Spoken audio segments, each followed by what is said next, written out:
Hi everyone and welcome to Borehamwood Physio. This is my clinic and I am Katy Neale. So let me introduce you a little bit more.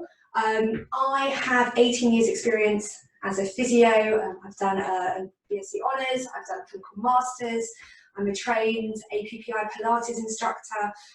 I also do acupuncture and other bits and pieces, but one of the things that I'm really passionate about is helping people to achieve the goals that they want to achieve. And that is treatment in person. So if you're injured and you need to come into physio, then we'll do some manual treatment and we'll do loads of rehab, but also health promotion and health prevention. And right at this time where most of our routines have changed and we're going into lockdown, I'm very concerned that people may be more at risk of developing injuries and problems and being a little bit lost. And there's loads of information out there. So I'm putting together a series of sessions with qualified practitioners to try and give you clear advice and guidance and tools that you can use along the way. So there are two tracks for this. There's a health and well-being, which is a little bit more holistic. That isn't what today's session is about. Today is the first in the running series. And at the moment, there's 6 sessions, and they're going to be co-run with myself and an amazing run coach called Gemma, who's going to give you all her wisdom and all her knowledge. And they'll be split generally into 2 parts. There's going to be a bit of an educational point of view from Gemma. Maybe I'll kind of drop in with a few things if it's relevant. And then I'll be doing a teach from foam roller to stretches, to balance drills, to strength. Nothing too complicated, but some of the basic stuff that we tend to forget about. And there's lots of videos out at the moment with high level stuff, which is amazing. But sometimes we need to start a little bit from scratch. So as we said, today's session is for all of you out there who have had your marathon postponed. And we heard the news and our hearts kind of went, they just sank a little bit. Obviously, we understand those circumstances. And one of the key things that we thought about was how we can help you at this time think about your running schedule. And afterwards, we're going to do that foam roller teach session, which is applicable to anybody that you know who may or may not be even a runner. Or even someone who's new to running. So I'm going to hand over to Gemma at this time, and she's going to take over for the next 10, 15, maybe even 20 minutes. We'll see where this goes. Over to you, Gemma. Thanks, Katy. Hi guys, I know that some of you know me, but some of you don't. For those who don't, I have been working with runners for probably 10 years now.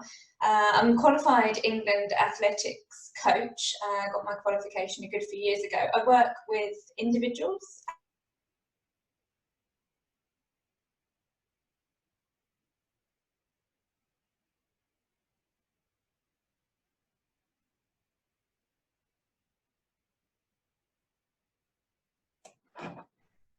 So with the beauty of the live feed, if you can hear me, I know Gemma's frozen, so hopefully she's going to come back. I'll come back. There we go. I'm back, sorry. You have to say, Katy, if I freeze. Anyway, I'm not sure where we got to, but I work with Katy and the guys at Borehamwood Physio and some of the other physios in our group.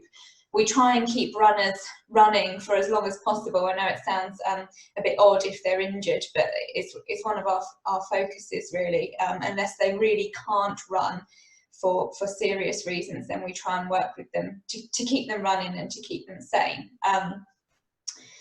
So that's part of my background. We're going to be talking today to you guys about your marathons being postponed. I know that when they did get postponed, that was quite a big thing actually, and it came along before all of the other big things that have happened since. So we'll cover that, and we'll cover how we can work at it at the moment with some of the restrictions we've got, and then what we might be able to do going forward. As it stands, the marathons have been postponed, or the main spring marathons have been postponed to, I'm going to say, September. Brighton's 20th of September, London 4th of October, Manchester 11th of October, and Paris the 18th of October. They may get postponed or cancelled even further, but for now we'll assume that they may go ahead. If you haven't already made the choice whether you want to take up that postponed place, I believe that you have a choice, that you can take that place in September, October, or you could move completely to doing your marathon in spring 2021. You may want to consider that. Actually have a think about when you're going to be doing your training. If they go ahead in September or October, you're going to need to start your marathon training maybe the end of June, beginning of July. And assuming things are going back to some sort of normality, have a think about whether that's really going to work for you. If it's not, don't be worried and go ahead and cancel or postpone it until spring next year. I know, as Katie said, it was pretty heartbreaking. I know there's been other things since when we first heard about those marathons being postponed. And hopefully you've had some time to process that now and you're feeling a little bit better about it. But it's still a really good idea to go back and do an analysis of the training that you did. I know some of you were training for kind of 12, maybe 16 weeks, really focusing on that marathon thing. And for those of you who it was your first time, there was quite a lot you probably learned that you didn't realise. So I would personally take some time, write down, or at least have in your mind what went really well during that training period, what you were really pleased about. It might be to do with your training. If any of you took part in any races during that period, then you might have learned something from those. What do you think you might want to improve on next time you do some marathon training? And always a nice addition to that is, what help do you think you might need to get there? It might be from someone like myself, a coach, it might be from friends, it might be from family, or maybe a running club. I know that's a great resource for people. And what do you want to try and achieve in the next short, medium and long term, 3, 6, 12 months? How do you think you might go about that? I think that's really important.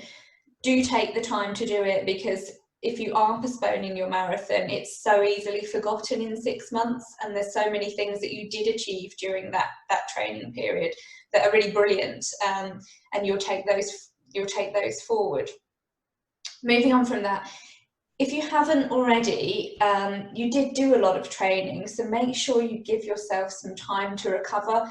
Things are really hectic at the moment. You may have been forced to take some time off after your training, but if you haven't, then do try and do that as best you can. It might not be time off completely. It might be just doing some much lighter runs. We're not running as far at the moment. We're really restricted in that, which is good in a way for you guys, because you get to recover. It also may feel like you're losing all that amazing fitness you had when you were marathon training. I know at times you didn't always feel great, but sometimes you did, and it may feel like you've lost that. You won't have lost it long term. Your body will remember some of this. You will have adapted to running some of those longer miles, running with fatigue, and that can really help you in your future training. And I think one thing actually Katie reminded me of yesterday, if you haven't already and you did lots of miles during that marathon training block, just keep a check on your trainers. You may have already bought a new pair for that marathon you were going to run, in which case you can integrate into those slowly. If you haven't, have a look back and see when you got your trainers, because you could have done several hundred miles in those by now. And if appropriate, it's probably not a bad time to replace those. Don't keep running them all the way through the summer and into your next block of training. So hopefully that covers some of the things that you've learned and you can take forward from what you've done. But what can we do going forward from here? I'm going to split it into 2 bits really. During this period that we're in at the moment, and then assuming that this period may come to an end or may change, then we can do some different things with our training as well. So things we can focus on at the moment, we might have an opportunity to try different things within our running. It might be as simple as running at different times of the day.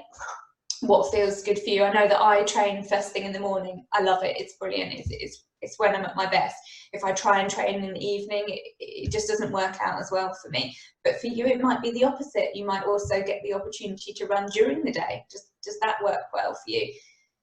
what do you want to do, or what can you do about different types of food and nutrition? I know that we've got a webinar coming up. It's a bit later on in the series, actually, the 10th of May, but that would be really interested to tune into. If you've ever wondered how different types of food could help or hinder your running, then this is a good time to experiment, because there's no pressure, there's no races, there's no goals you need to achieve. So it's a good time to experiment. And how other things can influence your running, we've got another webinar coming up about that on the 3rd of May. So things you can focus on now. I suggest that you try and set some goals for each run, if possible, or if not, maybe the week. It doesn't need to be time-based or distance-based. I know that we're cutting everything down at the moment, but it could be that your goal for the run that you're doing today, for instance, is just that you want to clear your head. You're going to go out, you're going to switch your watch off. I don't know, that's hard for some of you guys, I know, but or maybe just don't look at it for the run. You might want to explore a new route, or maybe you're going to focus on your running form or your breathing. If you're finding that life's a little bit more stressful at the moment, then each time you go for that run, just make the goal really achievable. I know that currently I've scaled back my training slightly for several reasons, actually. We want to make sure that we're fit and healthy, so we're not putting any extra stress on the NHS. But also, whenever I finish training, I just want to feel really good, because there might be some other times when you don't feel like that. So try and make, every time you go out, if you do set a goal, just make it really achievable, so when you come back, you feel great about it. Quite important, we still want to see some peaks and troughs in our training. So we would normally build into a program a recovery week or some downtime before a race. At the moment, it feels like possibly we want to get out, all the time. But if we're just continually exercising, taking that one opportunity we can a day, we're not actually getting any time to recover. So have a think about that. Take some days or maybe a week where you are doing less than you would normally do, even if you're doing less than you would normally at the moment. But it gives you some, we call them peaks and troughs, but some variety in your training as well. We're going to still stick at the physio clinic. We have a really great rule, actually, that to reduce your chance of injury, which can still happen during this time, we suggest running 3 times a week and doing 2 strength and conditioning sessions. It makes a massive difference to your running. Something like you'll be 70% less likely to be injured. And we've got a webinar on strength and conditioning coming up, actually, 10th of April. If you do feel that you need to get out and you've done your 3 runs a week, instead of running those, I'm going to call them junk miles, where you go out, you have no purpose, even the purpose of clearing your head, then maybe try and do some running drills. If that scares you and you think, oh, I don't know what I'm doing, there's plenty of resource on YouTube. You could search things like simple running drills. You could walk to a space that's near your house, that's clear of people, and maybe just focus 20 minutes on some running drills. Might be things like lunges, high knees. We all love that grapevine thing that we do we've done in classes at the gym. Some agility. I know there's some park benches you could use, or running around trees, or some really basic plyometric stuff. And again, don't get put off by that. There's real basic plyometrics, hopping, small jumps that you can do. And it doesn't seem like it at the time. It doesn't seem like you're getting a lot from it. I know when we run, we get that instant kind of, instant recognition of what we've done. And when we do these smaller bits and pieces, it doesn't seem like it. But the more you do it, the more it becomes kind of ingrained in your running, more natural, and it will cross over to your running. It makes you more efficient. And the more efficient you are, the longer you can run for, the longer you can spend at any different speed or distance. So it does translate into a performance aspect eventually. Once you've taken that downtime and you feel that you have recovered from that marathon training that you've done, you might want to put some structure back into your running, obviously in the realms of what we can do at the moment. So we, as a coaching team at the Physio, suggest some different types of run. One of them would be a rep session. If you're not so familiar with reps, maybe a timed session where you take a short distance or a short amount of time and run repetitions of this. It works quite well actually at the moment because you don't need to go too far from home, which is excellent. You can find a route or a piece of road or pavement near to you. Second type of run is a tempo effort. That would feel something like, if you think of effort as a scale of 1 to 10, a tempo would feel a 7, 8 out of 10. So you're working fairly hard, you should be breathing really hard, and that should be a medium distance run. So not very many, you might want to do half an hour of that. And our third and final run is an easy run, really, really easy. That effort scale again, you want to be looking about a 2, 3 out of 10. A good test, we can't do it at the moment, but is to talk to a friend. But instead, currently, you could sing a song out loud. If you can do that, then you're running easy enough. If you don't do these 3 types of run, you just end up running the same sort of pace and the same sort of distance all of the time. You're not really getting any better potentially. You're just creating the same sort of thing. I know that a lot of my runners have come up with a 5K course near to their house. So they've either used it as a bit of a park run, they like the structure of park run on Saturday, or they're using it as a marker. So they're doing some training over several days or weeks. They're returning to that 5K course and seeing how they get on. It's good, it won't be stressing your body too much, and it's something different that we can do. Another thought something you can do when you're not running to fill this time is to try and set aside some time to go on things like this. Webinars are around, there's lots of videos, lots of articles that can help your running. Normally we would put them to the bottom of the pile for sure. I know that there's lots of things that I always want to read or to listen to. It doesn't happen for various reasons, but now you might find that you've got the time. So think of that as part of your running. You can use them, and you might also read some stories of other people and what they're up to, which is always nice, or share something that you're up to. Hopefully there's going to be a period of time when we are post what's happening at the moment, so maybe we have a little bit more less restrictions on us, which would be brilliant. We don't know when this is going to come along, but we hope that it might happen, maybe towards the end of the summer. So you've got your marathon, your postponed marathon coming up in September or October, potentially. You don't want to get too far ahead of yourself during the summer. You have plenty of time to do those long miles. So during the summer, we try and concentrate on much smaller distances, 5K, 10K, and try and put some speed work in as well.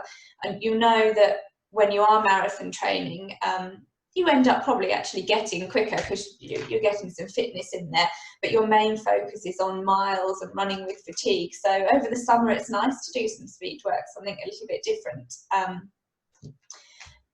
If there is that period of time when the restrictions are less, try not to throw all of that hard work away that you've been doing at the moment if you have managed to be really focused. So if there's some time, then think about how you're going to implement all these extra things you've been doing during what we're going to call your normal working week, and try and maintain some of that, because hopefully we can put in some really good practices at the moment, because some of us have some more time. I know that that's not applicable to everyone. We've got people working really, really hard at the moment.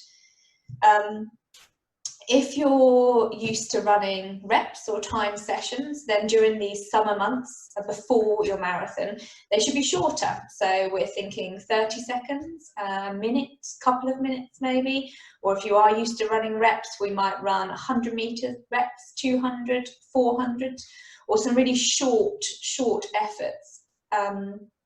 It's also a really nice time to go running off-road for your easy runs. It's a little bit more enjoyable than pounding the pavements. Hopefully it's not as busy, although I know that's not necessarily the case at the moment, but if it's not, then it's a good place to be. Your pace doesn't really matter. I know when we're marathon training, we're really focused on pace. There's a lot of guidance around the pace that we should be running, what is our marathon pace, but when you're running off-road, it doesn't matter. You don't need to look at your watch so much. Your body has to work in lots of different ways to keep you running, and it will strengthen and adapt, and it will really pay dividends when you have to go back on the road. If you haven't already, I suggest that from now on you start a training diary. It's a really great way to track your progress, we would normally say, throughout your marathon training, but it's really good for now. You can do it on your phone, on your computer, but most of the guys that I coach actually have a paper version. They really cherish that, actually. I've seen some fantastic running diaries. They've looked brilliant. They've decorated them, all sorts of things. And it's somewhere where you can write some notes down about how you're feeling, how your body might be changing, how you're adapting. Sometimes you might feel like you're improving. Other days it may not feel like that. But when you look back, hopefully overall, you'll get some great insight from that. Another thing that might be useful when we're out of the period that we're in now, out of this isolation, it's a really good idea to try and join a local community or running club. I know that England Athletics have stopped all of these sorts of activities until at least the 30th of June, so I'm talking a very, very long time in the future. But maybe next spring, if you decide to postpone, or you may not have a choice to postpone your marathon to then, joining a local running club is a great way to get some focus into your marathon training.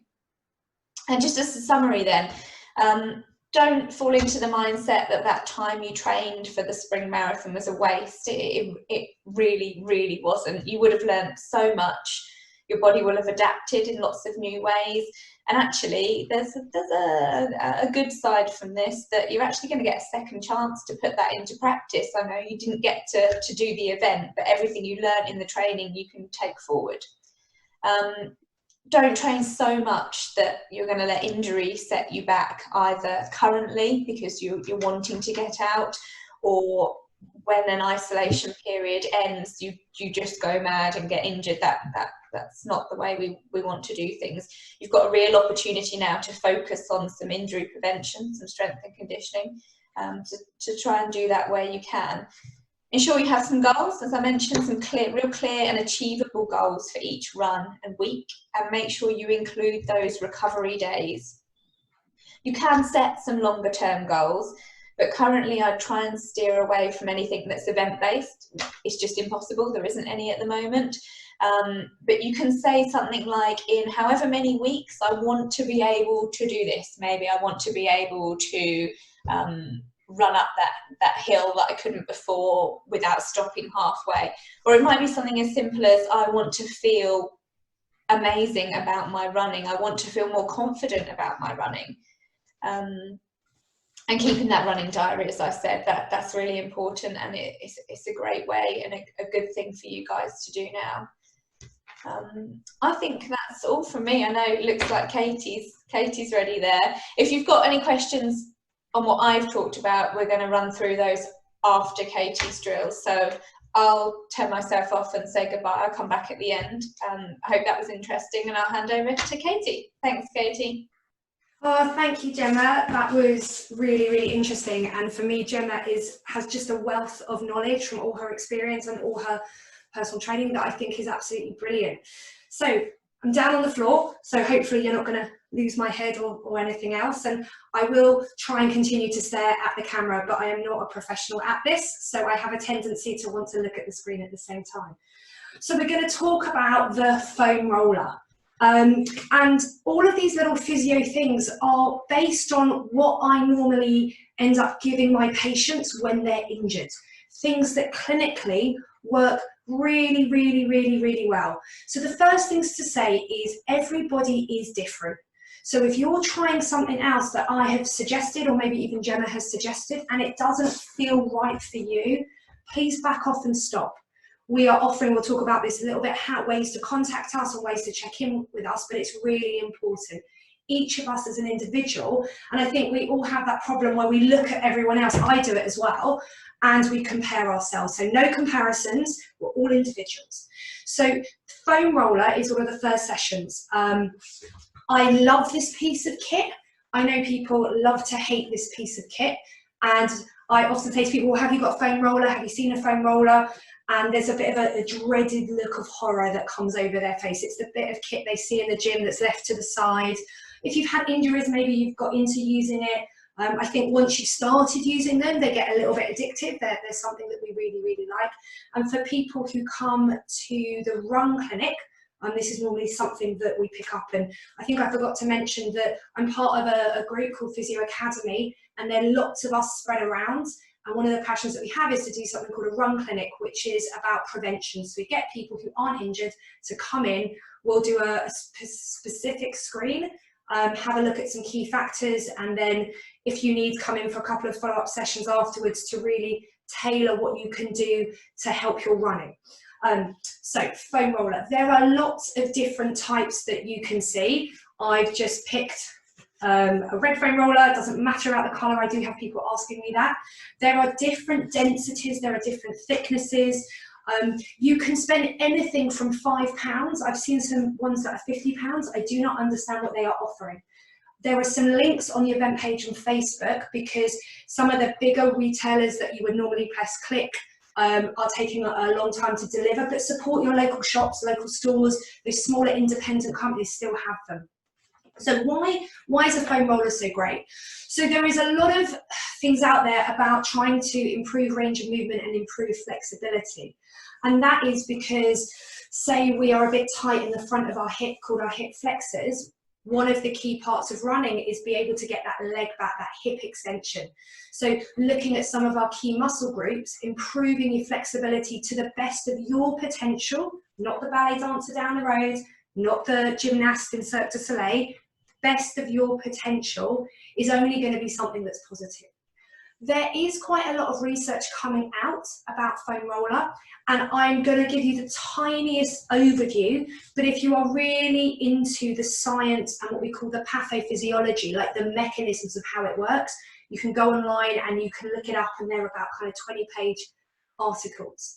So what are the main things that are coming out about it before we go into some of those drills? So the main things is, before we train, there is some evidence to say that static stretches, so stretches that you are holding for prolonged periods of times, may affect your strength gain. So a lot of coaches are veering away from that, but they would still like their athletes to have done some form of warming up. And there is some evidence that foam rolling gives you like a short 10-minute, about a 10-minute window that maybe that you can use. After your session, there is evidence that foam rolling coupled with some static stretching, and the static stretching session is next week, can improve your flexibility on a long-term basis if you commit to it. So short-term there is benefits, and we'll talk about those, but long-term it can help with your flexibility. The frequency, how much should you do?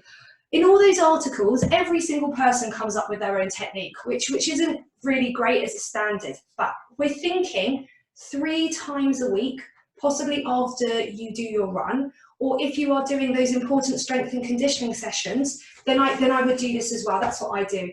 I love foam rollers so much that I have one in my bag which comes skiing with me. It's a much lighter version, and I'll use it after skiing just to try and help not have so many DOMs.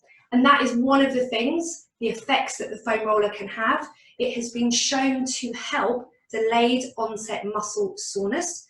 It has been shown to kind of help reduce some of the pain threshold, so the pain sensitivity.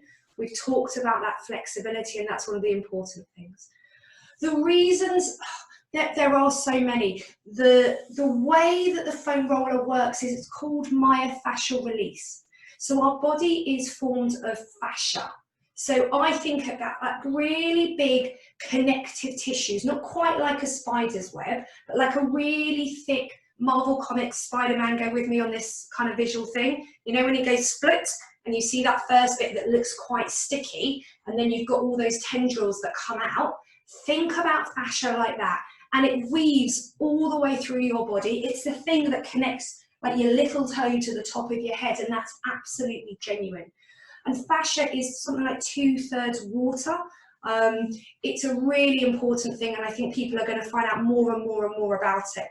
And so when we're doing the foam roller, we're affecting the fascia, and we're affecting lots of properties within the fascia. We're affecting the fluid content.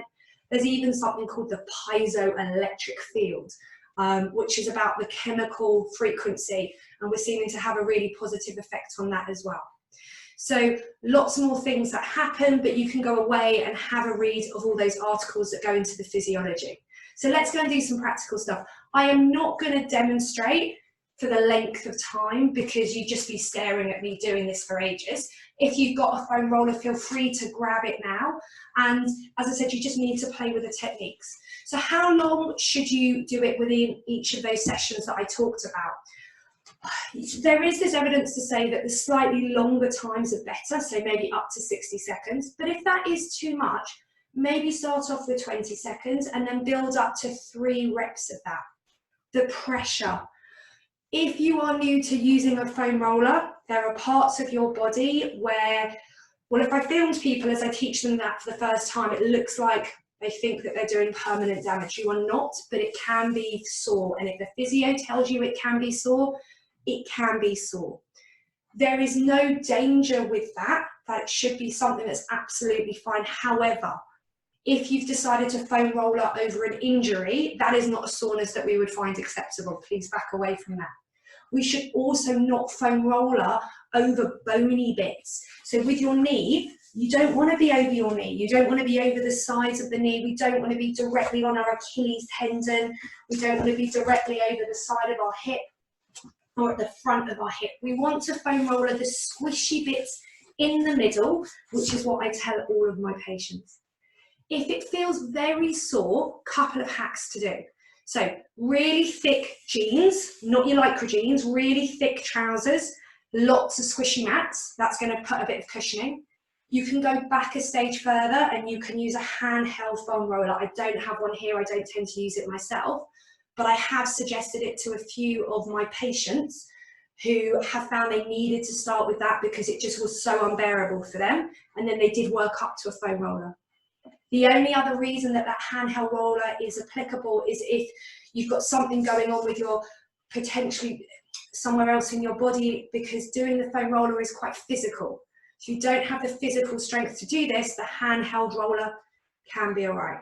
So we're gonna start in a bit of an order. We'll kind of work up and down the body, and I'm only gonna really do one side just to show you. So the first is our glutes. So really, really important muscles. Hopefully you can see me kneeling.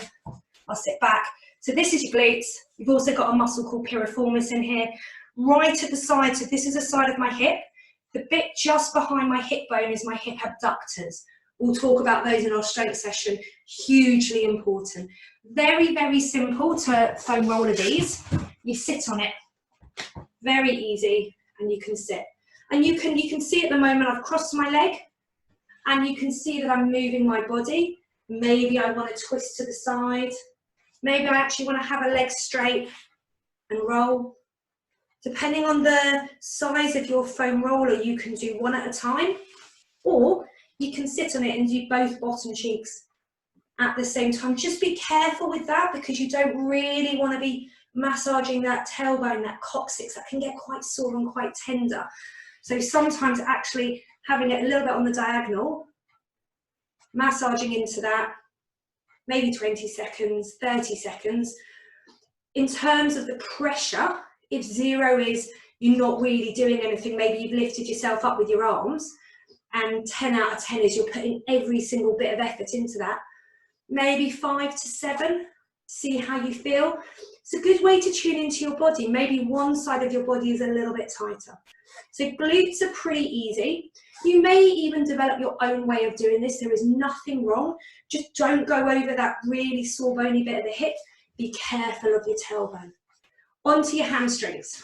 So again, a really simple low energy way. You can sit on it. So you can do double leg. I find I don't get a huge amount of pressure when I do double leg. You'll see a lot of videos like this. I actually prefer using my arms, bending my other knee. So areas to watch for this. Please do not go directly behind them. We call this the popliteal fossa. It's quite a nice name. But the crease.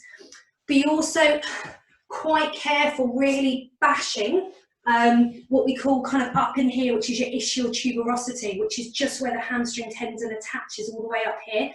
Go nice and gently, but don't pummel any area that's too sore. If you feel, I'm like, oh God, you know what, my medial hamstring, so the hamstring on the inside of my leg, that's where I get tight. You can spend a little bit of extra time working that area. Again, something to have balance about. Don't bruise yourself. I've definitely had patients before learn to love this. They were doing really well and then they came back and they're like, I'm sore. And it just turned out that they were overdoing it. So once you've finished your foam rolling session, you know, there could be warmth, bit of tenderness, but that should fade off pretty quickly. Calf muscle. So again, you can do this with double leg, a little bit more physical, quite a good tricep workout for this, but less energy, and I'm always about less energy so you get a better quality exercise or stretch or activity.